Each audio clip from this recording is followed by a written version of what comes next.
4000, 5000, 4500 അങ്ങനെ മറ്റ് അംഗനവാടിയായി ബന്ധപ്പെട്ടുള്ള ക്ഷേമ പ്രവർത്തനങ്ങൾക്ക് സർക്കാർ നല്ല രീതിയിലുള്ള ഇടപെടൽ ആവശ്യപ്പെടുകയാണ് ഞങ്ങൾ ഈ സെമിനാറിൽ.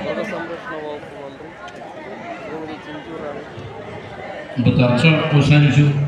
ചർച്ചയെല്ലാ നിർദ്ദേശങ്ങൾ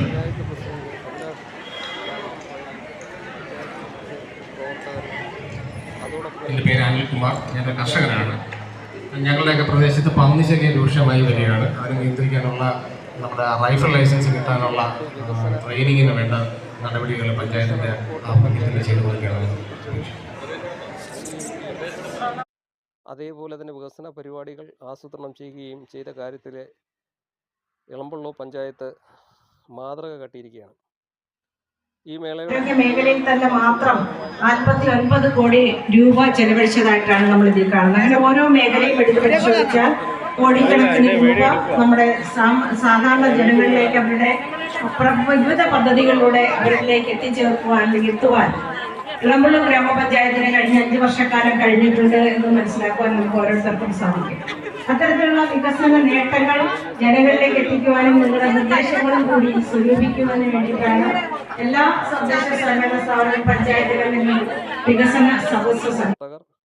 അതേപോലെ തന്നെ ഇളമ്പള്ളൂർ പഞ്ചായത്തിന്റെ വിവിധ ഏത് മേഖല എടുത്ത് പരിശോധിച്ചാലും നമ്മുടെ കേരളത്തിന്റെ വികസനം നമ്മുടെ ഇന്ത്യ മഹാരാജ്യത്തിൽ മറ്റ് സംസ്ഥാനങ്ങൾക്കൊന്നും അവകാശപ്പെടാനില്ലാത്ത രീതിയിൽ അത്രമാത്രം മുന്നേറിക്കൊണ്ടാണ് നമ്മുടെ സംസ്ഥാനം പോകുന്നത്. നമ്മുടെ സുസ്ഥിര വികസന ലക്ഷ്യങ്ങൾ എന്ന് പറയുന്നത് 19 വികസന ലക്ഷ്യങ്ങളാണ്. അതിൽ 9 ഫോക്കസ് ചെയ്തുകൊണ്ടാണ് നമ്മുടെ ഓരോ ഗ്രാമപഞ്ചായത്തും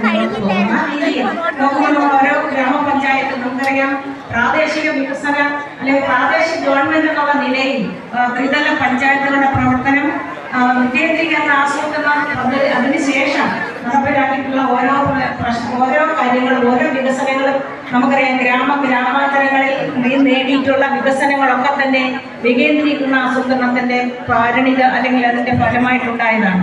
അപ്പൊ ആ രീതിയിൽ പ്രാദേശിക ഗവൺമെന്റിനെ സഹായിക്കുന്നതായ സമീപനങ്ങളാണ് LDF ഗവൺമെന്റ് സ്വീകരിച്ചു കൊണ്ടുപോകുന്നത്.